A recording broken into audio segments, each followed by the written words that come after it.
Telugu Desam party అధినేత చంద్రబాబు నాయుడు గారి దగ్గర మెప్పుల కోసం తప్పులు మాట్లాడే తెలుగుదేశం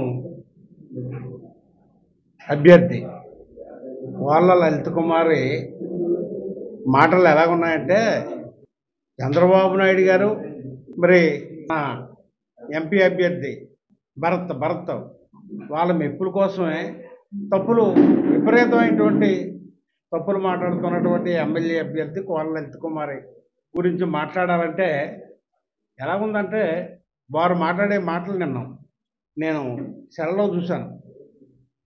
దెయ్యాలు వేదాలు వల్లిస్తున్నట్టుగా ఉంది. వాళ్ళు విపరీతమైనటువంటి తప్పులు చేస్తూ ఎమ్మెల్యే గారు పెద్దలు మరి కొడిబండి శ్రీనివాసరావు గారు ఆవేదన చూస్తుంటే ఎలాగుందంటే, నేను చేయని తప్పులకి నేను ఇంత నిష్పక్షపాతంగా వెళ్తున్నాను, నాకేంటి ఇన్ని అభండాలు వస్తున్నాయి, ఎందుకు ఇలా మాట్లాడుతున్నారు అన్నటువంటి ఆయన ఆవేదన చూస్తుంటే ఎలా ఉందంటే, మరి మీకు అందరికీ తెలుసు, నిన్ను విపరీతంగా ఎవరు ఏం మాట్లాడుతున్నారో అర్థం కానటువంటి మాటలు మాట్లాడుతుంటే మాజీ శాసనసభ్యురాలు, అదే వాళ్ళ తాత 30 సంవత్సరాలు, ఈవిడ ఒక 10 సంవత్సరాలు,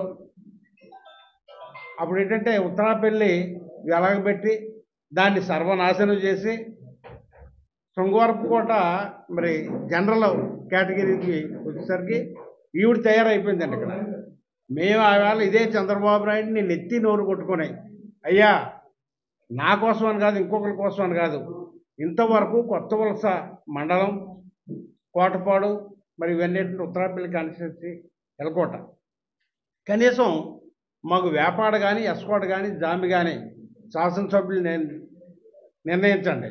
మరి అప్పుడు వాళ్ళే నాయకులు, మేము కార్యకర్తలు, ఇప్పుడు వాళ్ళే నాయకులు, మేము కార్యకర్తలు అన్నటువంటి తేడాతో వెళ్తుందండి. మార్చండి అంటే ఆవేళ కూడా మరి తాతను తీసి మనవరాలను పట్టుకొచ్చి ఇక్కడ వేదాలు వల్లిస్తున్నారు. ఇవాళ మాకు అందరికీ కూడా ఆ వేద పాఠాలు మేము ఆలకించాలో తెలియదు, ఆలకించకూడదో తెలియదు.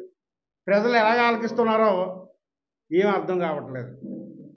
అయితే ఇక్కడ ఏంటంటే ముఖ్యంగా మరి వాళ్ళ లలిత కుమారి గారు మన అప్పన్నపాలెం దగ్గర గ్రీన్ఫీల్డ్ బ్రహ్మాండం, ఇప్పుడు మంచి లేఅవుట్లకి టంటికి కూడా ఎన్నో కార్యక్రమాలు చేసి అందరికీ, మీ మీడియా మిత్రులకేటి, నాయకులకేటి, ప్రజలకేటి అందరికీ చేసినటువంటి విషయాలు అనేక ఉన్నప్పటికీ కూడా మరి అసలు ఆ నూరు ఎలా పెరుగుతుంది అన్నటువంటిది చాలా ఆశ్చర్యకరంగా ఉంది.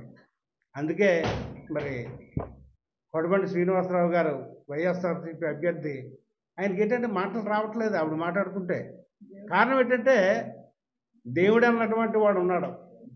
జగన్మోహన్ రెడ్డి గారైనా, కొడిబండి శ్రీనివాసరావు గారైనా, ఎవరైనా పైన భగవంతుడు ఉన్నాడు, ఆ భగవంతుడే చూసుకుంటాడు. అటువంటి తప్పుడు మాటలు మాట్లాడితే వాళ్ళకి నోరు కాలు పడిపోయే అవకాశాలు ఉంటాయి. వాళ్ళు అది గ్రహించుకుంటా మాట్లాడుతున్నారు అన్నటువంటి ఆవేదన చెందుతున్నారు. కానీ మరి దేవుడు కూడా నాకు ఏంటనిపిస్తుందంటే, కొన్ని సందర్భాల్లో మరి నేను వేదాలు వల్లించకపోయినా నేను పాఠాలు చెప్తున్నానని అనుకోవద్దు దయచేసి మిత్రులందరూ.